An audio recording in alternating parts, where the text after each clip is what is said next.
Selamat siang keluarga Sentul. Gimana kabarnya hari ini? Semoga semua dalam keadaan baik-baik saja.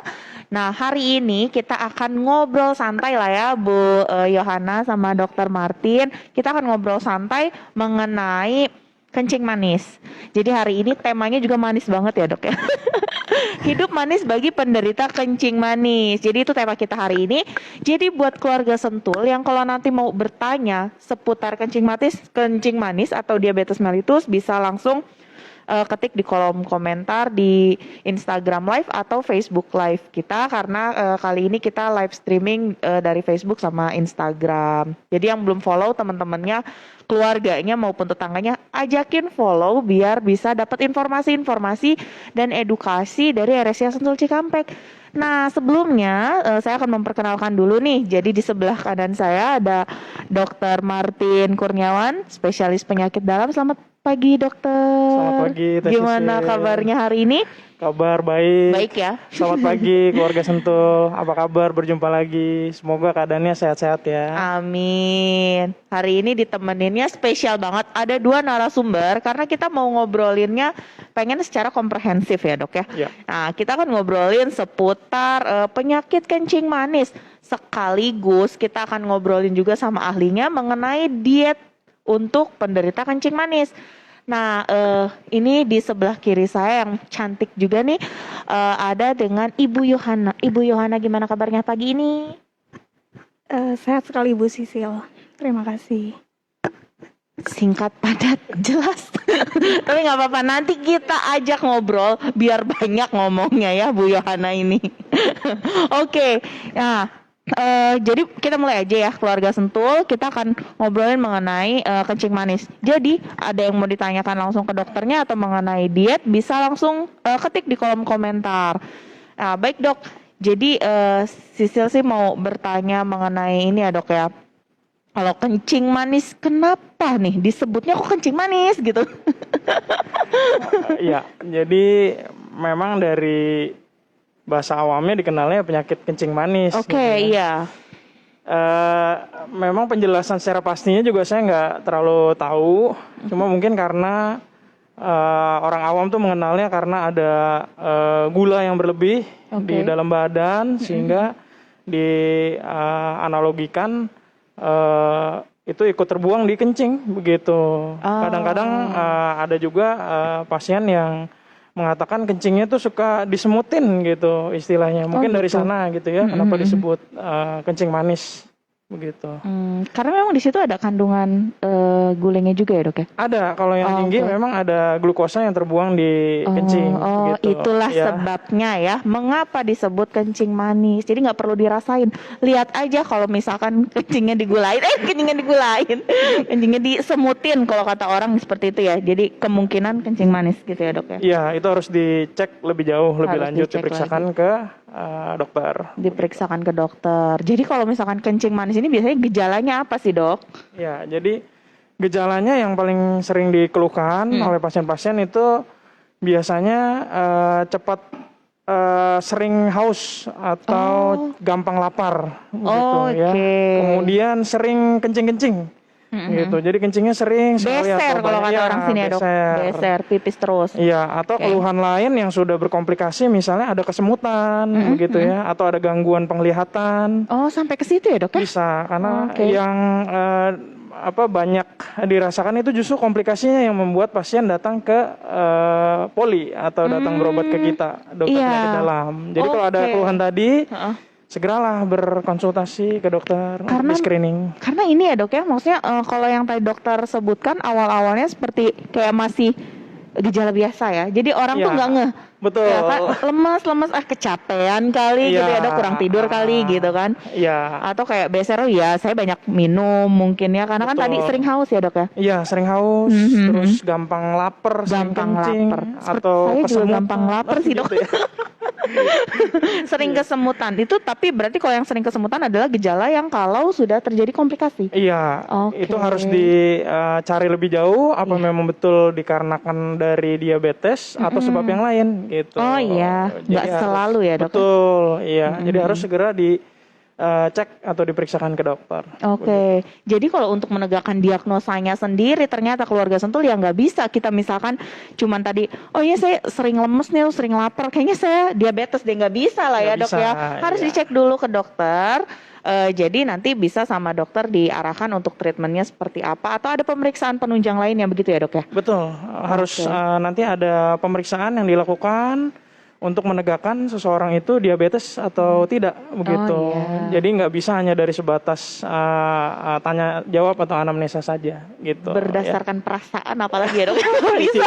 Jangan, nggak boleh Susah itu ya Nanti itu. baper jadinya. Oh, nanti baper jadinya. Bisa aja dokter nih. Nah, kalau kadar gula sendiri untuk yang normalnya segimana dok? Untuk di usia produktif lah ya dok ya. Oke, jadi patokan kadar gula yang dipakai untuk diabetes itu ada yang dikenal dengan gula puasa.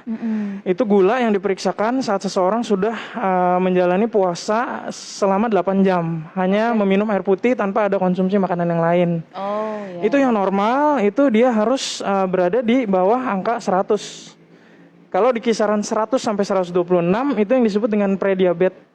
Jadi kondisi grey, zona grey atau abu-abu di mana dia ada peralihan dari normal ke arah diabetes. Jadi itu yang disebut prediabetes. Tapi Belum kalau dibilang diabetes belum, berarti ya? itu namanya prediabetes. Oke. Jadi udah rambu-rambu.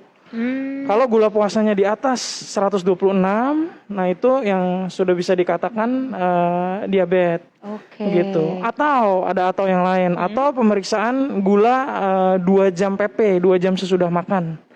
Iya, kalau gula 2 jam PP-nya itu dia ada di angka lebih dari 200, itu juga disebut dengan diabetes. Atau ada ataunya lagi. Oke. Kalau pemeriksaan gula darah sewaktu, jadi gula darah Saat saat itu. kapanpun, ya kapanpun itu diperiksa Oke. lebih dari 200, Lebih dari itu juga bisa dibilang diabetes. Dan pemeriksaan yang terkini yang sering digunakan adalah pemeriksaan A1C atau HbA1c. HbN1c. HbA1c. HbA. Iya, jadi itu HbA1c. adalah untuk memeriksakan gula yang menempel di hemoglobin. Oke. Iya, kalau dia kadarnya lebih dari 6,5 itu sudah pasti kita nyatakan pasien menderita diabetes. Oke, Begitu. berarti ada beberapa metode lah ya dok ya, Ya. dan beberapa kriteria untuk menentukan diabetes. Makanya nggak bisa kita tentukan sendiri. Kayaknya saya diabetes deh, itu nggak bisa. Jadi harus diperiksakan dulu ke dokter. Nah, untuk jadwal di RSUD Sentul Cikampek sendiri, jadwal dokter spesialis penyakit dalam dari hari Senin sampai dengan Sabtu, jam 8 sampai dengan jam 12 dengan Dr. Martin Kurniawan, spesialis penyakit dalam. Nah, sekarang kita akan ngobrolin mengenai dietnya nih sama ahli gizi kita, Ibu Yohana. Baik, Bu Yohana, kalau misalkan kencing manis tuh nggak boleh makan yang manis-manis berarti ya? Ya belum tentu ya Bu Sisil, kita lihat dulu yang manis-manisnya seperti apa gitu. Pilihan gulanya, pilihan penggunaan lemaknya seperti itu. Jadi sebenarnya masih boleh dikonsumsi si manis-manis ini, tapi harus kita pilah-pilah ya. Seperti apa gulanya, takarannya mungkin. Untuk takarannya sendiri pasti ngaruh. Jadi berdasarkan kita pakai ini ya, Asosiasi Diabetes Amerika ya. Jadi untuk takarannya sendiri itu hanya boleh 2 sendok makan dalam sehari atau 25 gram. Seperti itu Bu Sisil. Jadi sangat benar-benar dibatasi ya. Gak seperti orang normal seperti itu. Oke, jadi itu ya. Memang harus dibatasi untuk konsumsi si gulanya sendiri. Nah, aku dengar juga bahwa nasi itu katanya nggak boleh ya dok ya buat orang diabetes. Gimana sih? Nah ini agak bingung-bingung nih dok. Gimana dok? Oke, jadi mungkin saya jelaskan dulu sedikit ya tentang penyakit diabetes atau Iya. kencing manis ini. Jadi penyakit diabetes ini memang ada beberapa tipe. Sampai saat ini dikenal ada 4 jenis atau 4 tipe diabetes. Yang pertama itu diabetes tipe 1. Oke. Itu adalah diabetes yang memang bawaan dari sejak lahir. Jadi ada kerusakan dari organ namanya pankreas. Pankreas itulah yang bertugas untuk memproduksi insulin. Nah, apa gunanya insulin? Insulin gunanya adalah untuk memasukkan gula yang diserap dari makanan ke dalam sel-sel tubuh agar bisa dipakai begitu. Apabila insulinnya tidak diproduksi dengan baik, otomatis gula tidak bisa dipakai oleh badan sehingga gula di dalam darah meningkat gitu ya. Kemudian tipe 2 ini adalah yang paling sering dijumpai, yaitu penyakit diabetes dengan resistensi insulin. Ini biasanya karena gaya hidup atau Resistensi insulin itu apa ya, Dok? ya, jadi insulinnya ada, ada. tapi dia nggak bisa dipakai. Jadi dia nggak bisa bekerja sebagaimana mestinya, Oke. begitu ya. Ini umumnya karena gaya hidup yang salah, konsumsi karbohidrat yang berlebih, begitu ya. Menyambung yang pertanyaan tadi, nasi putih adalah salah satu bagian atau komponen dari karbohidrat, begitu ya. Yang nantinya kalau diserap oleh tubuh akan dipecah menjadi glukosa. Jadi kalau ditanya apakah nasi putih berhubungan dengan peningkatan kadar gula darah, jelas jawabannya begitu. Maka nanti ada caranya sendiri atau kiatnya sendiri bagaimana memilih diet karbohidrat yang benar. Mungkin nanti dijelaskan sama bagian gizinya gitu Gimana ya. Bu ini untuk dietnya nih untuk penderita diabetes? Ada lagi yang mau disampaikan nggak, Dok? Iya, saya kira itu. Yang tipe lain itu ada juga karena kehamilan, diabetes karena kehamilan. Dan yang lain yang lebih jarang itu diabetes karena autoimun, itu yang tipe keempat begitu. Ya, yang paling sering dijumpai, paling sering datang ke poli adalah yang tipe kedua, yaitu yang resistensi insulin atau DM tipe 2. Itu biasanya karena gaya hidup atau pola makan yang kurang tepat. Jadi umumnya timbulnya pada usia dewasa biasanya begitu. Iya. Anak-anak juga bisa ya kena? Anak-anak bisa, tapi paling sering dijumpai yang tipe pertama. Diabetes tipe 1. Yang faktor keturunan? Betul, karena memang pankreasnya rusak sejak awal lahir. Jadi dari dia kecil memang sudah membutuhkan insulin untuk dia bisa bertahan hidup. Begitu ya. Baik Bu, mungkin ada yang mau disampaikan mengenai diet bagi penderita diabetes biar hidupnya tetap manis gitu. Makasih Bu Sisil. Jadi untuk diet diabetes mellitus itu sendiri, kita ada 8 jenis diet nih Bu Sisil. Jadi 8 jenis diet ini beda-beda nih kalorinya. Jadi dari 1100 kalori sampai 2100 kalori. Jadi kalori ini sendiri berdasarkan nanti apakah si penderita diabetes ini mengalami kegemukan atau obesitas. Tentunya apabila mengalami kegemukan, tentunya kalori yang dipilih lebih rendah seperti itu. Pada prinsipnya diet diabetes mellitus ini harus tinggi serat dan rendah karbohidrat. Jadi dalam sehari itu hanya boleh mengkonsumsi karbohidrat 40-45% dari total kebutuhan kalorinya, seperti itu. Oke, jadi seperti itu. Nah, kalau nih ya, kan di RSCA Sentul Cikampek tuh kita punya paket makan sehat. Jadi keluarga Sentul kalau misalkan mau pesan makanan sehat itu diaturnya sama ahli gizi kita karena kalorinya sudah dihitung juga untuk kebutuhan perharinya ya Bu ya. Mungkin nanti kalau misalkan ada request khusus seperti untuk yang penderita kencing manis itu bisa ya Bu ya pesan di kita. Bisa banget Bu Sisil. Dan bukan hanya untuk penderita diabetes saja ya. Jadi kayak hipertensi, gangguan asam lambung itu bisa order paket sehat di kita gitu.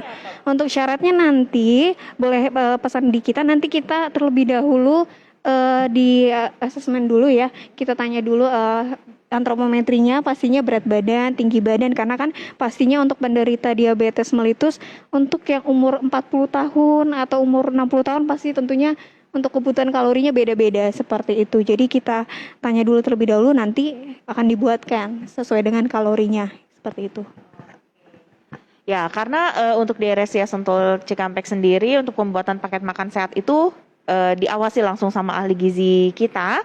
Jadi nanti kalau misalkan ada kebutuhan khusus, misalkan untuk yang penderita diabetes atau tadi seperti hipertensi bisa ya, kemudian tifoid misalkan bisa order di kita. Nanti akan dikonsulkan terlebih dahulu ke ahli gizi kita. Nah, untuk menghubungi cara pemesanan paket sehat bisa langsung ke WA marketing kita di 0822 1144 8814. Sekedar informasi nih keluarga Sentul, untuk pemesanan paket makan sehat itu dilakukan H-1. Jadi biar kita bisa prepare dulu ya Bu ya. Oke Dok, lanjut ya Dok ya. Oke. Nah, untuk penderita kencing manis nih dok, itu bisa sembuh nggak sih dok? Ya, ini juga sering ditanya Iya sama dong. pasien. Jadi kalau pasien itu sudah dinyatakan atau didiagnosa dengan diabetes mellitus, itu sebenarnya tidak ada kata sembuh, tapi dikenal dengan istilah remisi atau terkontrol, begitu. Sama begitu. seperti penyakit asma, sama seperti penyakit hipertensi, Baik. dia bersifat kronis, begitu ya, kronis menetap. Jadi bukan sembuh istilahnya, tapi gulanya bisa terkontrol, jadi masih bisa menjalani hidup yang baik selayaknya orang yang normal, gitu. Jadi banyak sekali pasien-pasien yang sudah menderita diabetes berpuluhan tahun, tapi masih bisa hidup dengan baik. Masih bisa Begitu. hidup dengan baik. Iya. Tetap manis hidupnya ya dok. Betul. Manis. Asalkan terkontrol ya dok ya. Betul. Iya. Harus dikontrol gulanya sehingga yang kita harapkan bisa dihindari komplikasi yang mungkin terjadi. Oke. Komplikasi yang paling sering sebenarnya dibagi menjadi dua. Komplikasi makrovaskuler, pembuluh darah yang besar, contohnya stroke kalau di otak. Kemudian kalau di jantung bisa terkena serangan jantung, begitu ya. Gitu, oke. Atau kalau di di tungkai begitu bisa terkena penyakit arteri perifer, misalnya ada luka yang sulit untuk sembuh, Oh, iya. begitu. Serta yang tidak kalah sering komplikasi mikrovaskuler. Misalnya di retina mata, begitu ya, ada gangguan penglihatan, atau di ginjal yang paling sering menjadi gagal ginjal, begitu. Oh iya, berarti sampai kemana-mana ya dok ya efeknya. Maka Oke. kalau ada diabetes harus berobat dan jaga pola makannya yang baik. Jaga pola makan. Nah, ini ada yang nanya nih dok. Ya. Jadi dari Bunda Ambar, katanya untuk olahraga yang tepat bagi penderita diabetes ini apa dok? Oke, makasih banyak Ibu Ambar. Lemes katanya ya dok ya? Oh, gitu ya. Lemes ya kan? Sering lemes. Jadi olahraganya apa Iya, dong iya. gitu? Oke, Bu Ambar, makasih banyak pertanyaannya. Ini juga sering ditanya sama pasien di poli. Olahraga yang baik untuk pasien diabetes adalah olahraga yang bersifat aerobik atau ritmik. Contohnya adalah bisa jalan atau jogging pagi, begitu ya. Bersepeda ringan, berenang santai, itu juga Berenang bagus. masih boleh ya, Atau dok, ya? yoga juga boleh untuk iya, penderita iya. diabetes, gitu. Ya. Oke, jadi itu ya Bunda. Kalau mungkin tetangganya atau keluarganya atau mungkin keluarga Sentulan yang mengalami DM, bukan berarti kita jadi nggak olahraga ya dok ya. Ya, betul. Masih bisa melakukan olahraga seperti yang dokter sebutkan tadi, olahraga ringan seperti jogging ringan ya dok ya, kemudian renang atau sepeda Boleh, bisa ya dok sepeda ya. ringan, Oke. iya. Volley nggak bisa. Kalau tanding voli jangan. Tanding volley jangan ya dok ya, capek banget. Iya. Oke, ada yang bertanya lagi nih dok. Izin bertanya ya dok. Efeknya apa kalau gula darah malah di bawah standar normal? Oke. Ini yang disebut dengan hipoglikemi. Beda ya sebenarnya, Beda. dok ya? Oke. Ya, jadi penyakit untuk yang berkaitan dengan kadar gula itu ada dua. Ada yang lebih dari kadar yang seharusnya. Ini yang dikenal dengan diabetes. Ada yang lebih rendah dari yang seharusnya. Ini yang dikenal dengan hipoglikemi. Apa efeknya? Badan kita yang membutuhkan asupan hanya dari karbohidrat itu ada dua, yaitu otak dengan sel darah merah. Nah, efeknya apa kalau misalnya karbohidrat atau glukosanya ini rendah? Otomatis mereka tidak dapat berfungsi dengan baik, apalagi otak, begitulah. Jadi itulah kenapa orang-orang hipoglikemi itu biasanya dia lemes atau sampai pingsan. Nah itu karena Hipoglikemi ini yang tadi kurang ya? betul Gulanya kurang. kadar gula di dalam darah. Darahnya. Oke. Sehingga organ yang mengkonsumsi energi hanya dari glukosa yaitu otak, dia kurang asupannya. Akibatnya ya nggak bisa bekerja dengan baik begitu ya. Jadi ada pingsan, lemes gitu. Caranya gimana?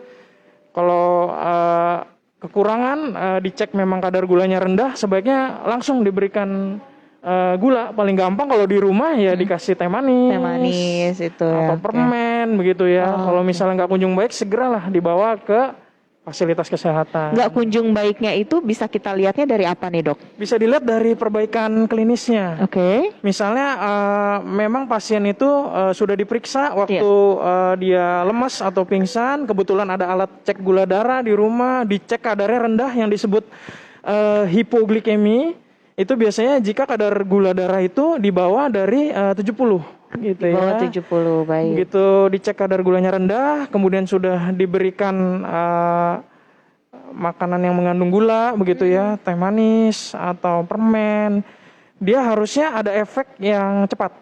Jadi ketika diberikan yang manis-manis, kadar gulanya mulai naik, Ada seger gitu ya. akan membaik. Tapi Oke. kalau misalnya nggak kunjung membaik, harus dicari juga sebab yang lain begitu. Mungkin ada sebab yang lain di luar dari hipoglikemi. Baik, ya itulah pentingnya kita screening ya dok ya. Betul. Jadi bagusnya kita ngecek seperti itu berapa lama sekali sih dok?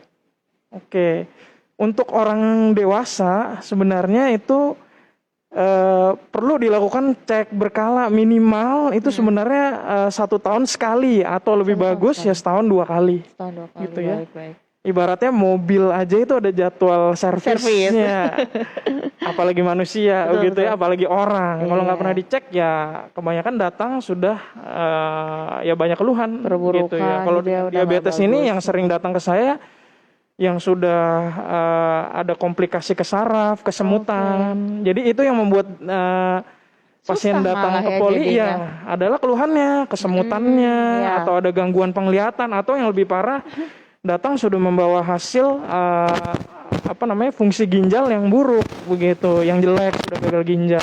Makanya itu penting sekali harus dilakukan Screening. medical check up. Ya, Iya. medical check up. Nanti bisa juga di RSCA Sentul Cikampek tentunya. Bu, ada yang nanya nih Bu ya. Katanya dari Bunda Diana, mau tanya nih, yang diabetes boleh minum kopi apa tidak katanya? Makasih Bunda Diana untuk pertanyaannya. Sama kayak ini ya temanya ya. Jadi penderita diabetes itu nggak selamanya nggak harus hidupnya nggak manis-manis seperti itu. Jadi untuk minum kopi boleh banget ya. Jadi kenapa? Karena kopi itu sendiri banyak kandungannya ya. Salah satunya kafenol ya. Kita tahu jadi kafenol itu sendiri baik sekali untuk sensitivitas insulin. Seperti itu. Jadi baik untuk mengontrol gula darah juga. Seperti itu. Jadi boleh dikonsumsi, tapi kalau bisa gunakan gula yang khusus seperti itu tadi, gula yang sudah banyak ya di pasaran ya, gula untuk khusus penderita diabetes. Seperti itu. Jadi boleh. Biasanya diganti. Iya. Jadi gula biasa diganti dengan gula khusus. Jadi boleh untuk konsumsi kopi gitu. Buah atau soft drink, biasa anak-anak kan suka tuh ya Bu ya. Misalkan ada anak yang sudah menderita kencing manis dari kecil. Nah, itu boleh atau tidak, Bu? Kalau untuk soft drink sangat tidak disarankan ya. Karena kan untuk minum-minuman soft drink ini kan kita nggak tahu ya, gulanya itu sangat tinggi sekali. Tapi untuk jus buah boleh sekali ya, dengan pemilihan jus buah-buahan yang baik. Jadi buah-buahan yang baik itu seperti apa sih? Jadi jenis buah-buahan yang memiliki indeks glikemik yang rendah, Bu Sisil. Jadi contohnya kayak jus mangga, stroberi, atau jus buah kiwi, apel, itu boleh sekali seperti itu. Iya, jadi nggak masalah untuk anak-anak. Tapi kalau soft drink tadi memang nggak boleh ya Bun ya, karena kandungan gulanya memang cukup tinggi dalam minuman atau di soft drink itu. Kalau misalkan buah malah bagus ya, buah malah bagus karena memang banyak vitamin yang bisa menunjang kesehatan si buah hati. Karena tadi pertanyaan untuk anak-anak. Oke, tapi tadi ada buah-buahan yang memang dipilih seperti stroberi, kiwi, apel, tuh ya, apalagi Bu? Mangga. Blueberry juga bisa segar tuh kayaknya. Alpukat juga bisa ternyata. Oke, nah kalau untuk anak-anak dok, apakah gejalanya sama juga dengan orang dewasa? Iya, ini mungkin yang diabetes tipe 1 ya, Iya. kalau yang anak-anak. Itu biasanya memang sudah dijumpai umumnya anak-anak tuh ada gejala lemas begitu ya. Walaupun makannya cukup begitu. Kadang-kadang kalau yang parah sampai nggak sadar atau kejang. Jadi itu sudah bisa kelihatan dari waktu masih kecil. Begitu. Lewat screening pemeriksaan gulanya sudah kelihatan. Oleh karena biasanya disebabkan itu tadi insulinnya yang tidak berproduksi sama sekali. Jadi pankreasnya yang tidak memproduksi, pabriknya nggak memproduksi insulin sama sekali. Akibatnya nggak ada suplai glukosa atau energi yang bisa dipakai gitu. Oke, itu sampai kejang ya dok ya Iya, kalau untuk sama anak seperti yang di dewasa, kalau gulanya tinggi sekali, itu yang kita kenal dengan krisis hiperglikemi, artinya yang luar biasa tingginya sampai nggak terbaca, kadang-kadang di alat periksa gula bisa nggak sadar, kejang, sama persis mirip-mirip begitu gejalanya. Ya, itu harus ada penanganan khusus di rumah sakit karena sifatnya gawat darurat begitu. Ya. Iya iya oke. Jadi memang untuk anak-anak juga memang bahaya ya. Oleh karena itu ayah bundanya juga harus mengontrol pola makan si kecil ya dok ya. Kalau memang sudah ada turunan kencing manis. Nah kalau misalkan masih faktor resiko ya dok ya, turunan misalkan belum, si anak masih dalam batas normal dan tapi ada turunan bahwa dia bisa kencing manis gitu, yang harus dilakukan apa dok sebagai orang tua? Oke, ini tadi ya yang sudah saya jelaskan bahwa diabetes itu ada faktor menurun atau genetiknya. Ya. Oleh karena itu, jenis makanan yang dikonsumsi oleh anak-anak begitu ya. Kalau bisa mengkonsumsi jenis karbohidrat yang kompleks gitu. Nah, apa tuh karbohidrat kompleks gitu ya? Umumnya makanan-makanan yang berserat tinggi begitu ya. Contohnya kalau misalnya roti lebih bagus dikonsumsi roti gandum begitu. Karena apa? Di sana dia ada kulit. Nah, kulitnya itu dia serat begitu. Jadi rotinya tadi nggak gampang terserap menjadi gula di darah begitu. Atau edukasi lainnya adalah makanan-makanan yang mengandung gula tinggi harus dihindari gitu ya, nggak boleh sering. Contohnya minuman manis, es krim, permen itu daya anak-anak banget iya. Kemudian selain dari makanan juga harus kita edukasi untuk aktivitasnya. Kalau zaman sekarang kan rata-rata anak-anak hobinya mainnya cuma di dalam kamar. Mager. Iya, mager. Cuman mainnya main game di kamar. Main game gitu aja ya. Itu juga harus kita edukasi, harus ada aktivitas fisik. Jadi harus ditunjang selain pemilihan makanan juga aktivitas fisik yang baik. Jadi harus ada main-mainnya di lapangan, olahraganya di lapangan. Ya dong, iya anak-anak dong, tuh. gitu Iya. ya. Jadi sebelum dia bermanifest ke diabetes masih bisa dicegah gitu. Jangan sampai dia udah kena diabetes baru nyesal kemudian gitu ya. Iya. Oke deh, memang ayah bunda harap diperhatikan nih untuk keluarganya yang memang punya keturunan kencing manis. Gak ada salahnya bisa langsung melakukan screening walaupun belum ada gejala. Dok ya, boleh kan kontrol? Boleh nanti sekali. dicek gitu ya dok. Iya. Apa sih yang kita perlukan untuk melihat apakah memang si anak ini sudah terkena atau belum gitu ya dok? Iya. Walaupun tidak ada gejala gitu ya dok ya? Iya, boleh sekali. Oke. Nah, diinformasikan lagi untuk jadwal spesialis penyakit dalam RSCA Sentul Cikampek dari hari Senin sampai dengan Sabtu jam 8 sampai dengan jam 12. Jadi silakan kalau misalkan nanti perlu konsultasi lebih lanjut sama dokter spesialis penyakit dalam kami ya. Nah, Bu, ini ada beberapa pertanyaan terkait makanan lagi.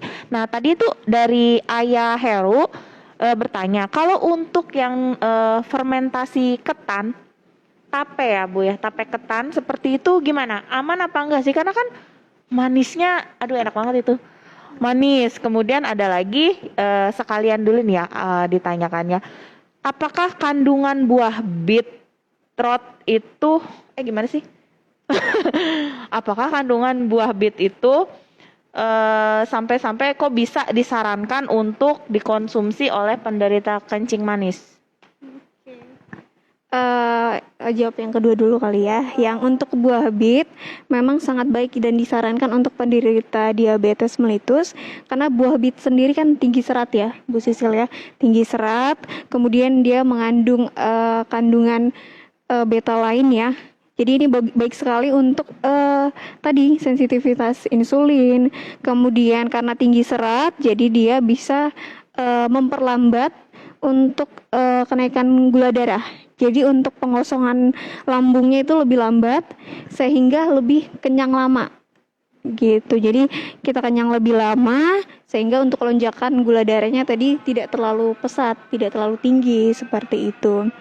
Kemudian tadi yang kedua, fermentasi ketan ya, tape ya, emang rasanya enak banget ya, tapi memang disarankan dibatasi saja gitu. Jadi kalau karena kan mengandung gula tinggi, karbohidrat juga tinggi seperti itu ya. Boleh dikonsumsi, cuman hanya dengan batas sewajarnya. Jadi kalau saran saya sih ya boleh, tapi 1 sampai 2 kali aja seminggu seperti itu. Jadi satu bungkus enggak. Jadi nanti kita lihat juga dari kebutuhan kalori si penderita juga gitu. Saran saya sih lebih memilih untuk jenis makanan yang sewajar-wajarnya saja. Tadi seperti yang dikatakan dokter kan yang karbohidrat kompleks ya. Jadi banyak sumbernya kayak nasi merah, kentang, gandum seperti itu, Bu Sisil. Oke, mungkin ini pertanyaan terakhir karena waktunya ternyata sudah mau habis juga. Nggak kerasa ya kalau kita setiap kali live berasa kayak sebentar padahal tuh waktunya udah lama gitu ya. Karena ngobrol-ngobrol santai dan sambil menjawab pertanyaan dari keluarga Sentul juga. Nah, pertanyaan terakhir nih Bu.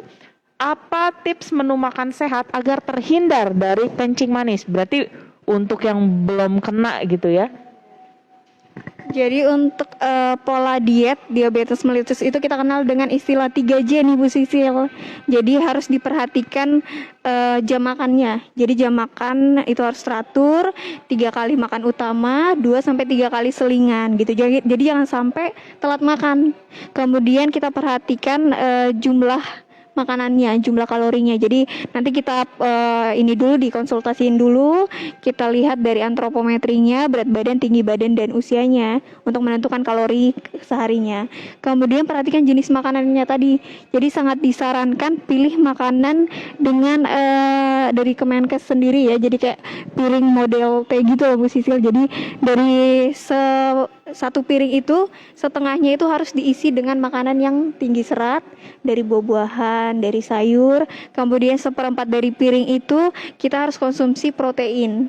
Kemudian 1/4-nya lagi kita harus konsumsi karbohidrat dan dipilih karbohidrat yang kompleks. Karena karbohidrat kompleks sendiri kan indeks glikemiknya rendah ya. Jadi untuk tadi untuk lonjakan gula darahnya juga tidak terlalu tinggi gitu apabila dikonsumsi. Jadi kemudian perhatikan juga makanan-makanan yang harus rendah lemak. Jadi junk food seperti itu ya. Jangan ya junk food, soft drink ya, makanan-makanan yang digoreng itu jangan. Seperti itu Bu Sisil. Baik, terima kasih atas informasinya untuk tips mencegah penyakit kencing manis. Nah, kalau dari dokter sendiri ada nggak tips dok? Itu kan tadi dari segi makanannya ya dok ya. Kalau dari dokter sendiri untuk mencegah penyakit ini bisa nggak sih dok sebenarnya? Yang pertama jelas bisa dicegah begitu ya. Yang pertama tadi harus mengkonsumsi atau memilih makanan yang baik atau sehat. Jadi kita harus pinter-pinter gitu ya. Nomor 2 tetap hindari stres karena stres juga bisa berpengaruh begitu ya. Okay. Berpengaruh. Kemudian jangan lupakan aktivitas fisik. Jadi selalu carilah kegiatan yang bisa menghasilkan aktivitas fisik. Kalau bisa naik tangga lah, jangan di lift begitu ya. Itu mulai dari hal yang sederhana begitu. Kemudian kalau ada kesempatan medical check up lah supaya kalau ada sesuatu bisa segera ditangani sebelum terlambat. Begitu. Baik, nah itu tadi ada tips dari ahli gizi dengan dokter spesialis penyakit dalam kita. Semoga hari ini perbincangan kita bermanfaat ya untuk keluarga Sentul. Jadi nanti kalau misalkan ada masukan atau ada pertanyaan yang mungkin belum tersampaikan bisa DM kita atau via WhatsApp di 0822 1144 8814. Jangan lupa nanti kalau misalkan ada yang mau di-request untuk tema selanjutnya perbincangan kita mengenai edukasi kesehatan keluarga Sentul, boleh diinformasikan ke kita apakah nanti mau tentang imunisasi anak misalkan atau yang lainnya mengenai dok kayaknya kita belum ngobrolin soal penyakit yang lain misalkan penyakit ginjal gitu, boleh aja silakan langsung berikan masukan ke kita, boleh via WhatsApp, boleh via DM Instagram. Oke, terima kasih atas kehadiran keluarga Sentul dalam live streaming Instagram dan Facebook hari ini. Kami pamit undur diri. Wassalamualaikum warahmatullahi wabarakatuh. Salam Sentul.